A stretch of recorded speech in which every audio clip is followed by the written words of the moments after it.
section of protochordates.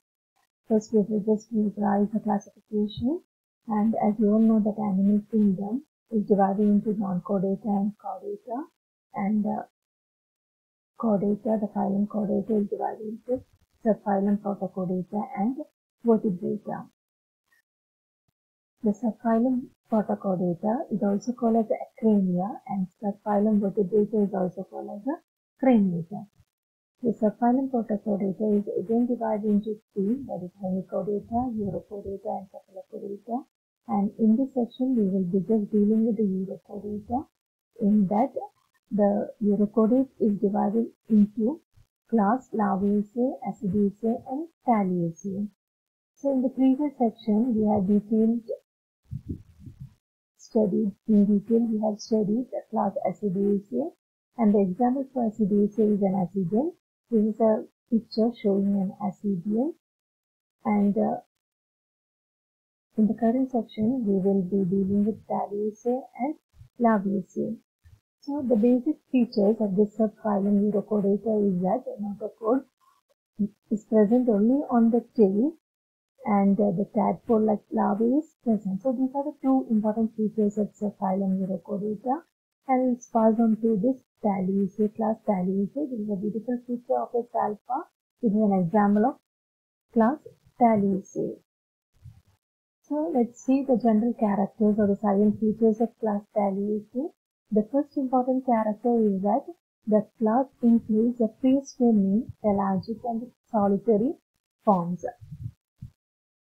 Then the tunic is transparent and thin, similar to that of Acidia, and they possess encircling circumferential band of muscles within the walls of the test. And that means the bands of muscles are visible surrounding the organism or encircling the organism. And there is an inferent and exferent siphon is also present on the opposite sides of the body. A few pharyngeal gill slits are also present, and the life cycle or the reproduction is mainly by the sexual and asexual means, and the life cycle exhibits a polymorphism, and also there is a clear alteration of temperature is also exhibited by this group of organisms. The good example for this Thalliaceae is salpa and Doliolum. You have to study in detail about Doliolum. So let us pass on to the example. This is a beautiful picture of a salpa. Here you can see the muzzle band. It's barrel shaped and is surrounded by a test-like covering. And through the test, you can see the muscle bands encircling the organism. These are the circular muscles. 1, 2, 3, 4, 5. There are the muscle band which is encircling the organism. Then at the both ends,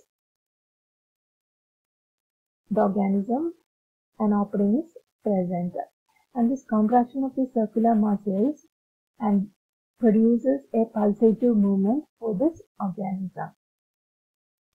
So let's see Doliolum. This is a diagrammatic picture of Doliolum, and this is the original image of a Doliolum.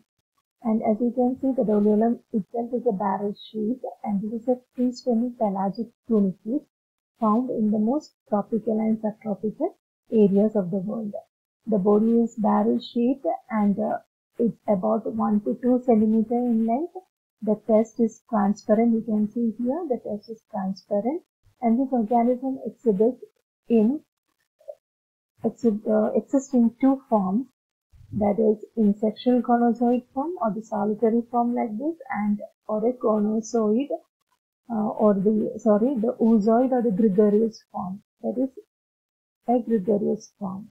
Okay, then the fully grown oozoid has a barrel and a transparent shape like this, and it has a large mouth on one end and another atrial chamber on the opposite side. So you can see the numerous lobes here. So let's pass into this diagram. So here on either end there are the sensory lobes are present. On one end there are about the 10 sensory lobes are present on the brachial end, and on the atrial end there are the 12 sensory lobes are present. Then there are the complete 9 muscular bands. You can see 1, 2, 3, 4, 5, 6, 7, 8, 9. So around 9 muscular bands which is surrounding the organism that you can see, and a vertical, on the ventral side you can see an endostyle, and the pharyngeal bands are also present. Then the viscera contains, so like when we closely examine the visceral structures, you can see the so-called heart, the intestinal structures are present, the esophagus is present, then digestive glands, the heart, the neural complex is present, you can see a ganglion. Through this test, you can see a ganglion here, ganglion-like structure which represents the nervous complex or the neural complex. Then oocytes reproduce asexually by forming zooids. So let's see this diagram. This is an asexual form of a doliolum. So this is the life cycle of a doliolum, and it exhibits an asexual reproduction. Here the oozoid, it is called as a trophozoid, gets converted into a gonozoid bud, and through sexual generation it produces a gonozoid and gets developed into oozoid, and this oozoid into the oozoid trophozoid. And this is an asexual part, that is the development of oozoid into a trophozoid. It's an asexual type of regeneration.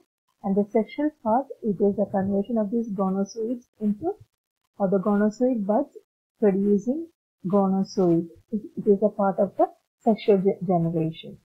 Okay, so this is a long ventral stolon from where the bud arises. So this is a spoon-like structure. From this numerous bud-like structures arises. So from each probuds, the numerous probuds arises from the stolon, and this probuds divides to form the definite bud. That is, they organize into the different kinds of buds. That means it develops into gastrozoids, it develops into a phorozoids. Those are the nurse cells. These gastrozoids are used for feeding. These phorozoids are nursing cells, and then the sexual forms, they are the gonozoids. In this diagram, they are not shown the gonozoid, but it also produces a gonozoid. So, the doliolum, at the time of asexual reproduction, they produces a stolon-like structure, and from this stolon-like structure, numerous probuds arises, which can be classified into 3 different types, that is the gonozoids, gastrozoids, and phorozoids. So these are the different types of zoids. So gonozoids can be differentiated from oozoids in having 10 to 12 sensory lobes in the brachial and the atrial opening and the 8 muscle bands. The development includes a tailed larvae which metamorphosize into a oozoid. Then oozoid develops a ventral budding stem called as a stolon. As you can see, this is the ventral budding called as a stolon, and the posterior dorsal outgrowth called as a cardophore. This is a cardophore. So from the buds, this stolon arises, and this whole structure is supported by a cardophore. So that's all about the gonophore and the sexual reproduction seen in doliolum. So next we will pass on to the next phylum, that is, the next class, that is the class Labiaceae of Appendicularia.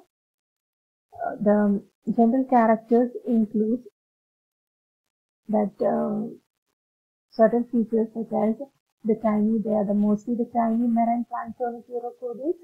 The Labiaceae receives the name called as appendicular because of the larvae retain the larval characters in certain forms, and so they are also called as a neotenous form. That is, the general resemblance of the adult Labiaceae to the Avidian tadpole suggests that this larvae may be of a neotenous forms.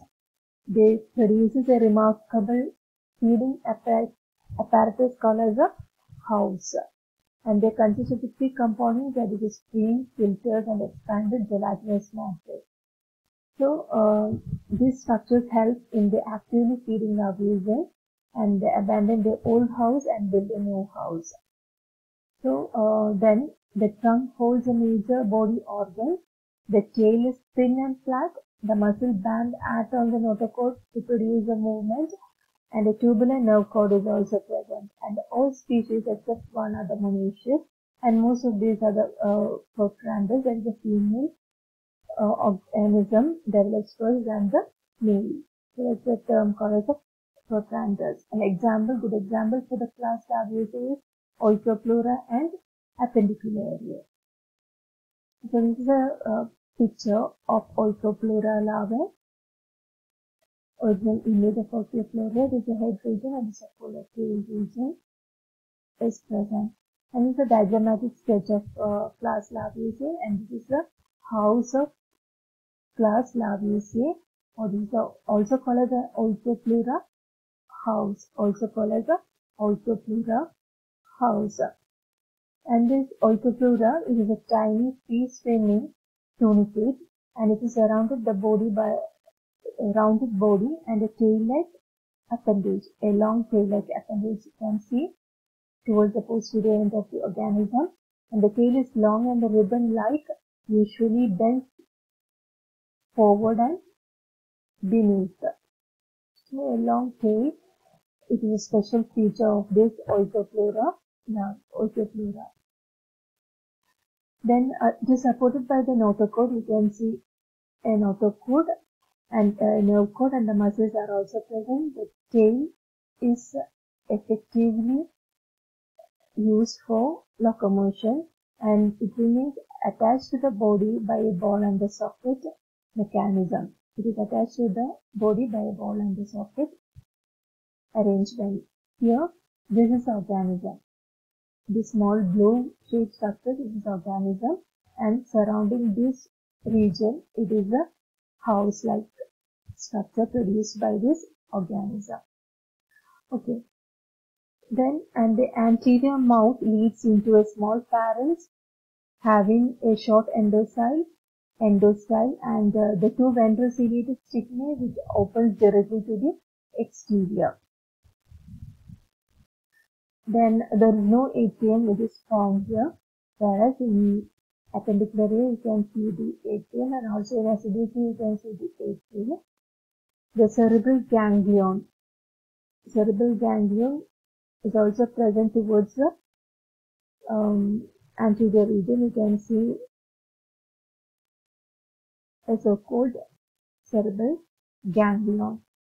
Then the large hermaphrodite gonad lies at the posterior part of the body. The spermatozoa are released through a temporary pore on the skin, but the ova are released by the rupture of the body. At the time of the maturation, this ovum gets ruptured, or this body wall gets ruptured, and eventually the animal dies off. So these are some of the important points that were discussed. So there is an inherent filter along with the inherent flow of water, and there is an water outflow, and it exhibits a filter feeding mechanism. So this is a diagram. So this is a test covering, and this is the organism. The inherent water enters and it leaves to the exherent opening. So the anteriorly you can see the mouth, which is followed by the pharynx. Then there is a so-called intestine, and then it ends in the anus. So numerous pharyngeal gills are also present. Then the viscera contains the heart, intestine, ovary, testis, and stomach is also present. So it's a small organism, and on towards the ventral side you can see the endostyle. So That's all about the Oncorpleura. Thank you.